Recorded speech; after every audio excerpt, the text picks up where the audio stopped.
عرض کیا تھا کہ وہ آقا قراتی کہتے تھے کہ اچھائی کی وائرس کیوں نہیں پھیلا دیتے، اچھائی کی وائرس پھیلاؤ. تو یہ تسبیح پڑھنے کا ایک طریقہ میں آپ کی خدمت میں عرض کرنا چاہ رہا ہوں. بہت دفعہ عرض کرتا ہوں مختلف جگہوں کے اوپر. اچھا یہ میں آپ کو مطمئن ہو کے کہہ رہا ہوں، گارنٹی سے کہہ رہا ہوں کہ اگر آپ نے عمل کیا تو اثر بہت ہے. یہ صرف پاکستان میں نہیں ہوا ہے، پوری دنیا میں جہاں کہیں بھی ہمارے کئی لوگ لیکچر وغیرہ سنتے ہیں انہوں نے بتایا کہ ہاں اثر ہوتا ہے. اور یہ میں آپ کو اپنے تجربے سے بتا رہا ہوں کہ میں جب بھی اس طریقے کے اوپر عمل کرتا ہوں فوراً اس کے اثر کو اپنے اندر احساس کرتا ہوں. صحیح. تو میں آپ کی خدمت میں وہ طریقہ عرض کروں گا. یہ وہ اچھائی کا وائرس ہے جو میں یہاں پہ چھوڑنا چاہ رہا ہوں، ٹھیک ہے، تاکہ یہ آپ کے ساتھ رہے. اور اگر 1 سال تک آپ نے اس کے اوپر پریکٹس کر لیا نا تو میں آپ کو گارنٹی سے کہہ رہا ہوں کہ آپ کی اسپرچویلٹی کہیں سے کہیں پہنچ جائے گی، آپ کی معنویت کہیں سے کہیں پہنچ جائے گی انشاءاللہ. درود بھیجیے گا محمد و آل محمد.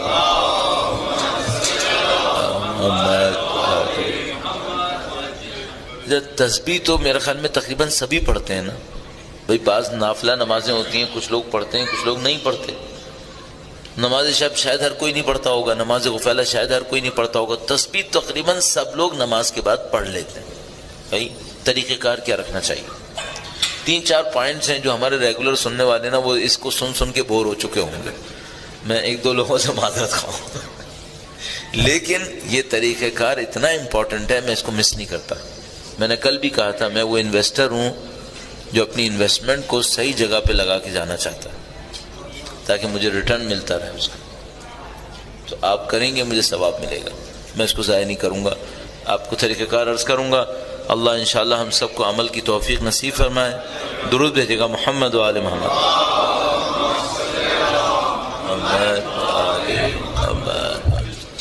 پہلا کام یہ کیجیے گا، تسبیح پڑھنے میں تھوڑا سا ٹھہر کے پڑھیں، تھوڑا سا ٹھہر کے. جب زمانے میں میں بہت زیادہ سینسیٹیو تھا تو میں نے اس کا اندازہ لگایا تھا کہ یہ لوگ تسبیح کتنی دیر میں پڑھتے ہیں. آپ خود کبھی اپنے آپ سے پوچھ لیجئے گا. میں ایسے ہی بتا دیتا ہوں، میری جنرل ایویلویشن یہ تھی کہ لوگ 20 سیکنڈ میں تسبیح پڑھتے ہیں، 20 سے 25 سیکنڈ میں. اچھا اب یہ جو تسبیح ہے اس میں الفاظ کتنے ہیں؟ مثلا اللہ اکبر 2 لفظ، صحیح، 34 دفعہ اللہ اکبر ہے تو 68 تو یہی ہو گئے. پھر 33 ٹائمز الحمدللہ، 33 ٹائمز سبحان اللہ، سب میں 2 لفظ ہیں. یہ کل ملا کر 200 ورڈز بنتے ہیں، 200 الفاظ. صحیح. اگر کوئی انسان اس کو 20 سیکنڈ میں پڑھ رہا ہے تو اس نے 1 سیکنڈ میں کتنے الفاظ کہے ہیں؟ 10. اگر کوئی انسان 1 سیکنڈ میں 10 الفاظ کہے تو میننگ فل ہو سکتے ہیں؟ امپاسبل. مجھے اچھا نہیں لگتا یہ کام، لیکن میں پہلی دفعہ شاید کرنے کی کوشش کر رہا ہوں. اگر میں 10 سیکنڈ میں 20 سیکنڈ میں تسبیح ختم کروں تو کیفیت یہ بنے گی. کیا یہ تسبیح ہے؟ یہ تسبیح نہیں ہے، یہ قطعاً تسبیح نہیں ہے.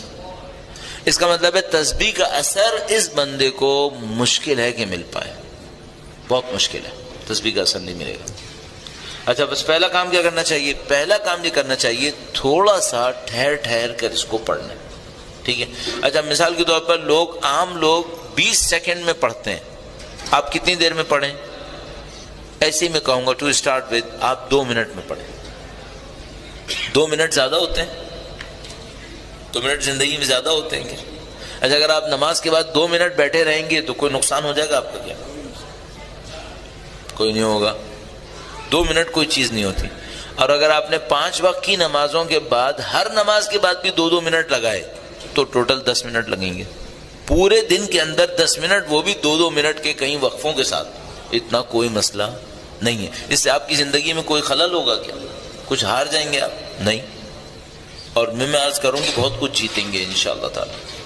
بس پہلا کام یہ کریں، تسبیح پڑھتے وقت تھوڑی سی اسپیڈ کم کریں، نمبر 1.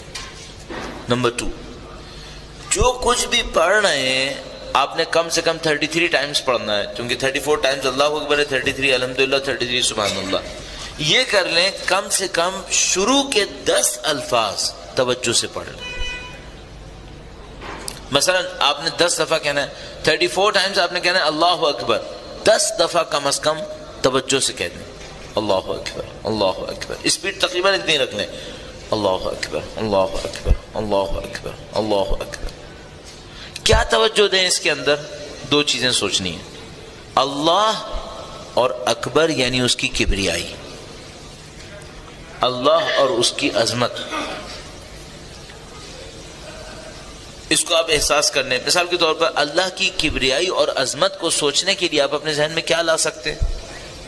مثال کے طور پر اگر میں تسبیح پڑھ رہا ہوں اللہ اکبر، میں اللہ کی کبریائی سوچنا چاہتا ہوں تو میں چھوٹے چھوٹے پوائنٹس اپنے ذہن میں سوچ سکتا ہوں. مثال کے طور پر میں سوچ سکتا ہوں خدا تجھے مجھے مارنے میں کتنی دیر لگے گی؟ مائکرو سیکنڈ بھی نہیں، جو میں نے کل بھی عرض کیا تھا تفصیل سے. اگر خدا متعال اس پہاڑ کو زمین سے ہلانا چاہے کتنی دیر لگے گی؟ وہ جو کشمیر میں زلزلہ آیا تھا اس میں پورا پہاڑ ہلا ہوا لوگوں نے دیکھا ہے. پورے پہاڑ کو یوں جیسے کسی نے چاقو سے سلائس کیا ہو، وہ تو میں نے خود کٹا ہوا دیکھا ہے. یہ خدا کی کبریائی ہے. اس کی کبریائی کیا ہے؟ 7 ارب انسان سب مل کر سجدہ کریں، اس کو اتنی سی چیز نہیں ملے گی. 7 ارب سب مل کر کفر کر دینا اعوذ باللہ تعالی، اتنی سی چیز کم نہیں ہوگی. اس کی کبریائی ہے. کسی کے دینے سے کچھ ملے گا نہیں، کسی کے لینے سے کچھ چھنے گا نہیں. یہ اس کی کبریائی ہے. اس کی کبریائی یہ ہے کہ بے شمار فرشتے ہر وقت اس کی تسبیح و تمجید میں مشغول ہیں. اس کی کبریائی یہ ہے. میں تسبیح کروں یا نہیں کروں اس کے اوپر کوئی فرق نہیں پڑنے کا. یہ کبریائی ہے اس کی. اس کی کبریائی کو سوچیں، اس کی عظمت کو سوچیں. اللہ اکبر اللہ، کتنا عظیم الشان خدا. 34 دفعہ آپ نے کہا، تھوڑا سا رک رک کے کہیں اور اس کی کبریائی کو، اس کی عظمت کو اپنے ذہن کے اندر لے کر آئیں. اگر آپ نے اس کام کو اچھی طریقے سے کر لیا، خدا کی عظمت آئی، تو پھر فوراً آپ کے دل پر خشوع طاری ہوتا ہے. فوراً آپ کے دل پر، جس کو ہم لوگ اردو میں کہتے ہیں، عربی کا لفظ ہے خضوع و خشوع. خضوع خشوع طاری ہوتا ہے. جیسے یہ خضوع خشوع طاری ہوتا ہے نا، ہلکا سا آپ کی آنکھیں نمناک ہوں گی. ہلکا سا آپ کی آنکھوں میں آنسو آئے گا. علامت میں نے آپ کی خدمت میں عرض کر دی. اگر آپ کی تسبیح صحیح شروع ہو گئی، آپ کو تسبیح کے 10-15 الفاظ کہتے کہتے ہی احساس ہو جائے گا میری تسبیح صحیح ہو رہی ہے. اور صحیح کرنے کے لیے کیا کرنا ہے میں نے آپ کی خدمت میں عرض کیا. ذرا سلو پڑھیں، مفہوم کو توجہ دیں. مثلا اللہ اکبر کہہ دیا، الحمدللہ میں کیا سوچوں؟ خدا کی نعمتوں کو سوچوں. بس جب آپ کہیں الحمدللہ تو کیا کریں؟ خدا کی نعمتوں کو یاد کریں. جتنا بھی آپ یاد کر سکتے ہیں، 10 20 5 6 جتنا بھی آپ کے ذہن میں آتے ہیں. اولاد آپ کو خدا نے نعمت دی، یاد کریں. اطاعتیں جو خدا نے دی، نعمتیں دی. اچھا آخر میں سبحان اللہ پہ پہنچے تو کیا کریں؟ سبحان اللہ پہنچے، خدا ان متعال کے بارے میں سوچیں، اپنے اس کے تعلق کے بارے میں سوچیں. خدا میرے اندر کمی ہے، کمی میرے اندر ہے، میں تیرا حق ادا نہیں کیا. ایک تسبیح کے اندر 2 منٹ کے اندر آپ یہ سب چیزیں سوچ سکتے ہیں. 2 منٹ میں اللہ اکبر اللہ اکبر اللہ اکبر، اللہ کی کبریائی کو سوچوں، پھر الحمدللہ الحمدللہ، اللہ کی نعمتوں کو شکر بجا لو. ظہر کے بعد تسبیح پڑھی، کچھ نعمتوں کا شکر کروں. عصر کے بعد تسبیح پڑھوں، کچھ اور نعمتوں کا شکر کروں. ظہر کے بعد پوری تسبیح الحمدللہ، اولاد کا شکر کروں. الحمدللہ الحمدللہ خدا تو نے اولاد دی. عصر کے بعد الحمدللہ کہنے میں اپنے جسم کی نعمت کا شکر کروں. خدا تو نے مجھے صحت دی، توانائی دی، خدا تو نے مجھے رزق دیا، روزگار دیا، خدا تو نے مجھے دوسروں کے سامنے ہاتھ پھیلانے سے بچا دیا. یہ آپ نے تسبیح پڑھ لی. تسبیح تھوڑی سی ہلکی پڑھیں، مفہوم کے ساتھ پڑھیں. مفہوم میں نے آپ کی خدمت میں عرض کر دیا. ایک اور کام کر لیں. اگر آپ نے یہ کام بھی اس کے ساتھ کر لیا نا، تو میرا میتھڈ یہاں پر پورا ہو جائے گا. جو میں عرض کرنا چاہ رہا تھا وہ یہاں پہ ختم ہو جائے گا. اور میں آپ کو دوبارہ گارنٹی سے کہہ رہا ہوں، اگر آپ نے ایک ہفتے بھی اس طریقے سے تسبیح پڑھ لی، اور میں ایک زمانے میں جب بہت زیادہ جذباتی ہوتا تھا میں کہتا تھا اگر ایک ہفتے بھی کوئی اس طرح تسبیح پڑھے نا اور اس کی روح نہ ہلے تو آگے تھوک دے. پھر جس زمانے بہت جذباتی ہو جاتا نا میں ایسے کہتا تھا، اب اتنا جذباتی نہیں ہوتا.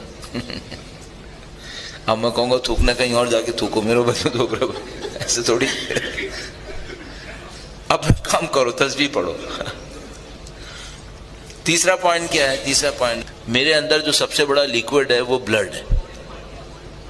یہ میری پوری باڈی میں گھومتا ہے اور میری پوری باڈی کے ایک ایک سیل تک پہنچتا ہے اس کا اثر. پھر میں نے ایک اور کام سوچا، اب پتہ نہیں دماغ میں کہاں سے یہ بات آ گئی. میرے دماغ میں یہ بات آئی کہ جو میں تسبیح پڑھ رہا ہوں، اگر میں یہ سوچ کر پڑھوں کہ میرا دل جو پمپنگ اسٹیشن ہے یہ تسبیح پڑھ رہا ہے. صحیح ہے. اب مثال کے طور پہ میں نے کہنا ہے اللہ اکبر اللہ اکبر، تو میں کیا سوچوں؟ زبان سے ادا کروں گا لیکن میں سوچوں گا کیا؟ جیسے یہ جو میرا دل ہے نا، یہ جو دھڑک رہا ہے یہ کہہ رہا ہے اللہ اکبر اللہ اکبر اللہ اکبر. صحیح ہے. تو یہ جو اللہ اکبر اس کا اثر خون پہ آئے گا یا نہیں آئے گا؟ آئے گا. پھر وہ خون جسم میں کہاں کہاں تک پہنچے گا؟ ہر جگہ، باڈی کے ہر سیل تک پہنچے گا. اس کا مطلب کیا ہوگا؟ ذکر خدا میرے جسم کے ذرے ذرے تک پہنچے گا. ہم نے جو تسبیح پڑھنے کا طریقہ کار بتایا اس میں 2-3 حصے ہو گئے. نمبر 1، آہستہ پڑھیں، اسپیڈ کم کریں. نمبر 2، میننگز کے اوپر کچھ توجہ دیں. اللہ اکبر اللہ کی کبریائی، الحمدللہ خدا کی تعریف، سبحان اللہ نقص و عیب اپنی طرف، خدا میں نہیں ہے. تیسری بات یہ کہی کہ جب آپ ذکر کریں تو یہ سوچیں جیسے آپ کا یہ جو دل ہے یہ ذکر کر رہا ہے، اللہ اکبر اللہ اکبر اللہ اکبر الحمدللہ. میں آپ کو گارنٹی سے پھر دوبارہ کہہ رہا ہوں، کہنے کو تو میں کہہ دوں گا، یہ میں نے کہہ دی تسبیح کا طریقہ کار، میں چلا جاؤں گا، لیکن اگر آپ نے اس پر عمل کر لیا، جب بھی آپ عمل کریں گے آپ اپنے وجود پر اس کا اثر دیکھیں گے، جب بھی آپ کریں گے. اور بڑی تعجب کی ایک بات ہوئی، اس کا ایک اثر ہے جو میں نے آپ کی خدمت میں کچھ عرض کیا کچھ نہیں عرض کیا. وہ اثر میں دیکھا میرے اوپر ہوا. پھر میں نے یہ طریقہ کار پہلی دفعہ انٹرنیٹ پہ بتایا اپنی ایک اسپیچ میں. پھر کہیں میں بیٹھا تھا چیٹنگ کے لیے تو کسی نے کینیڈا سے مجھے اپروچ کیا اور انہوں نے کہا کہ مجھے اس پہ بات کرنی ہے تسبیح کے طریقے پہ. میں نے کہا جی فرمائیے. تو انہوں نے کہا کہ اس کے نتیجے میں فلاں تبدیلی آتی ہے، آپ پر بھی آئی تھی؟ تو مجھے سمجھ میں آیا کہ ہاں یہ جو تبدیلی آتی ہے یہ گلوبل ہے، صرف پاکستان میں نہیں آ رہی، کینیڈا میں بھی آ رہی ہے. پھر ایک دفعہ میں دبئی گیا، وہاں پر بھی ایک خاتون نے مجھ سے کہا کہ مجھے کچھ سکھائیں. تو میں نے ان کو کہا کہ میں آپ کو تسبیح کا یہ طریقہ سکھاتا ہوں. تسبیح کا طریقہ میں نے مغرب سے پہلے سکھایا. انہوں نے کہا میں کب پڑھوں؟ میں نے کہا ابھی مغرب کی نماز پڑھی گا اس کے بعد پڑھ لیجیے گا. مغرب کی نماز پڑھ کر فوراً انہوں نے مجھے کانٹیکٹ کیا، کہنے کہ مولانا آپ کہہ رہے تھے کہ ایک ہفتے میں اثر ہوگا. میں نے 10 دفعہ اللہ اکبر کہا تھا، وہ اثر شروع ہو گیا تھا. میں نے تو ابھی 10 دفعہ کہا تھا. تو مجھے یقین ہو گیا کہ ہاں یہ جو تسبیح کا اثر ہے یہ ہے صحیح. اب آپ کو یہ اثر ملنا چاہیے اس شرط کے ساتھ جو میں نے آپ کی خدمت میں عرض کیا. اب اس کو انجام دیجئے. آپ کے دل کی پاکیزگی کے لیے، نورانیت کے لیے، آپ کی روح کی بلندی کے لیے انشاءاللہ بہت مفید نسخہ ہے. انشاءاللہ خدا آپ کو اور مجھے انجام دینے کی توفیق نصیب فرمائے. اس توفیق کے حصول کے لیے بآواز بلند درود بھیجیں. محمد و آل محمد محمد و آل محمد وعجل فرج. میرا اپنا یہ خیال ہے کہ وہ فارسی میں کہتے ہیں شنیدن کئی بود مانند دیدن. سننا کبھی دیکھنے کی طرح ہو سکتا ہے کیا؟ میں سنانے پہ آپ کو نہ چھوڑوں، آپ خود دیکھیں. شنیدن کئی بہت مانند دیتی. آپ انشاءاللہ خود احساس کریں گے اسے اور کوشش کرتے رہیں. بہت آسان. خیر ایک بات ہو گئی. اچھا اب ایک اور بات ہے اس سے ریلیٹڈ، چونکہ بات اسپریچولیٹی کی آئی ہے، روحانیت کی آئی ہے، معنویت کی آئی، تو ایک اور بات آپ کی خدمت میں عرض کرتا چلوں. کوئی انسان اس دنیا میں ایسا شاید ہی ہو، ممکن ہے ہو، ہمیں نہ پتہ ہو، شاید ہی ہو جس کی اسپریچولیٹی ہمیشہ یوں اوپر جاتی رہے. معصوم کے سوا نہیں ہوتے. جو غیر معصوم ہوتے ہیں نا ان کی اسپریچولیٹی یوں چلتی ہے، اوپر نیچے اوپر نیچے. ایک دن اچھا دن آتا ہے، دل چاہتا ہے عبادت کرنے کا، ایک دن ایسا دن آتا ہے بالکل دل نہیں چاہتا. یہ تقریباً سب کے ساتھ ڈرامہ ہے. آپ خود سوچئے، آپ نے دیکھیں کچھ ایسے لوگ کہ جو کبھی نماز بہت پابندی سے پڑھتے ہیں، پھر کچھ دن نظر آتا ہے بالکل نہیں پڑھتے. دیکھیں نا ایسے. میں نہیں کہہ رہا کہ عام آدمی کو اتنا برا ہونا چاہیے کہ پڑھے ہی نہیں. بعض اوقات کیا ہوتا ہے، کبھی ایسا ہوتا ہے عبادت کا دل چاہ رہا ہوتا ہے، کبھی زور زبردستی سے پڑھنی پڑتی ہے. یقین مانیے اس 18 سال میں جب سے پاکستان میں ہوں اور الحمدللہ تبلیغ کا کام کر رہا ہوں، اگر یہ تبلیغ ہے پتہ انسان میں نہیں آتا، تو اس میں کئی دفعہ ہوتا ہے کوئی دوست آ کر کہتا ہے مولانا میری نماز شب 1 گھنٹے میں ختم ہوتی تھی، اب فجر کی نماز مشکل سے پڑھتا ہوں. کئی دفعہ ہو چکا ہے میرے ساتھ کہ کسی نے آ کر کہا کہ مولانا نماز شب بھی 1 گھنٹے پڑھتا تھا، 2 گھنٹے نماز شب پڑھتا تھا، اب ایک فجر کی نماز مصیبت سے پڑھتا ہوں. ایک ذکر ہے بہت مشہور ذکر ہے، وہ کوئی کیا کرتا تھا، کچھ پریکٹس کے اندر کچھ لوگ کیا کرتے ہیں، تو وہ 360 مرتبہ سجدے میں جا کے کرنا پڑتا تھا. وہ میں نے کہیں پہ کسی کو بتایا تھا تو وہ میرے پاس وہ 360 دفعہ سجدے میں جا کر وہ ذکر کیا کرتا تھا. پھر کہیں بہت عرصے کے بعد کہیں ملا تو مجھے پتا چلا کہ اس کے حالات کچھ مصیبت میں پڑ گئے. میں نے اس سے پوچھا کیا ہوا؟ کہنے کا مولانا آپ کو یاد ہے میں ہر رات 360 دفعہ وہ ذکر کرتا تھا سجدے میں. میں نے کہا ہاں. کہنے کا مولانا ابھی فجر کی نماز بھی مصیبت سے پڑھتا ہوں، سب ختم ہو گیا. یہ کیس روٹین کا کیس ہے. لوگوں کی معنویت ایک طرح سے یوں نہیں چلتی، گرتے ہیں پڑھتے ہیں، گرتے ہیں پڑھتے ہیں، اس طرح ہوتا ہے. اچھا میں کہتا ہوں چلو یہ بھی نارمل ہے. اب پھر ایسا نہ ہو کہ گرے تو بالکل ہی نیچے چلے گئے، یہ نہیں ہونا چاہیے. ٹھیک ہے تھوڑا بہت لڑکھڑائے، آگے پیچھے ہو گئے، ادھر ڈوبے ادھر نکلے. ڈوبو نکلو بھی تو صحیح، پھر ادھر ڈوبو ادھر نکلو پھر. اچھا میں اپنی طالب علمی کے اندر اس کے اوپر بہت سوچتا تھا کہ یہ کیا معاملہ ہوتا ہے، تو ڈوبتا ہے نکلتا ہی نہیں ہے پھر، اور ڈوبتا ہے تو بہت گہرا ڈوب جاتا ہے. کچھ ایسا ہو سکتا ہے کہ انسان تھوڑا بہت تو کھسکے بالکل نیچے تک نہ جائے. تو مجھے سمجھ میں آیا کہ ہاں کچھ چیزیں ایسی ہوتی ہیں جو انسان کو اس فلوٹنگ کنڈیشن کے اندر روک لیتی ہیں، ڈوبنے نہیں دیتی. یہ تسبیح ان میں سے ایک ہے، یہ تسبیح ان میں سے ایک ہے، ڈوبنے نہیں دیتی انسان کو. اگر کوئی تسبیح کو صحیح پڑھے، جو میں نے ابھی آپ کی خدمت میں عرض کرنے کی کوشش کی، اس سے مشابہ کچھ کر لے تو تقریباً سکون سے کہہ رہا ہوں ڈوبنے نہیں دے گی، بالکل نہیں ڈوبے گا. تھوڑا بہت آگے پیچھے جھٹکا لگتا ہے انسان کو اپنے گناہوں کی وجہ سے، لیکن ایک دم نہیں ڈوبتا. ایک کام یہ کرے، تسبیح عرض کر رہا ہوں، دوسرا ایک اور کام کر لے تو پھر تقریباً یقین ہے کہ نہیں ڈوبے گا اگر صحیح کر لے. وہ کیا ہے؟ روزانہ سید الشہداء کی کوئی ایک زیارت پڑھ لے. اللہم صل علی محمد وآل محمد وعجل فرج. ان الحسین مصباح الہدی و سفینۃ النجات. سفینہ نجات، نجات کی کشتی، ڈوبنے نہیں دیتی. اگر کوئی اس سے متصل رہے، امام حسین کا نام ڈوبنے نہیں دے گا، ہمیشہ ہدایت کے راستے پہ رہے گا. بس اذان محترم، یہ جو فلکچویشن آتا ہے اسپریچولیٹی کے اندر، اس کا سولوشن کیا ہے؟ اس کا میں نے کہا سولوشن تو یہ تو نہیں ہوگا کہ فلکچولیٹی نہ آئے، نہیں آئے گی ابھی بھی، لیکن کمپلیٹ نہ ڈوبے. اس کے لیے 2 کام کر لے. نمبر 1، یہ جو تسبیح میں نے آپ کی خدمت میں عرض کیا، اس کو اس طرح سے پڑھ لے. نمبر 2، سید الشہداء کی کوئی ایک زیارت ہر روز کرے. اچھا زیارت کا بھی ایک ادب ہے، زیارت کا بھی ایک ادب ہے. حتی الامکان آپ کوشش کریں جب زیارت کریں تو یہ سوچیں کہ جس کی زیارت کر رہے ہیں وہ سامنے کھڑے ہیں. حتی الامکان کوشش کریں آپ جس کی زیارت کر رہے ہیں، جن امام معصوم کی زیارت آپ کر رہے ہیں، ان امام معصوم کو سوچیں کہ وہ سامنے کھڑے ہیں. آپ کی زیارت رنگ ہی کچھ اور ہو جائے گا، اس کا اثر کچھ اور ہو جائے گا.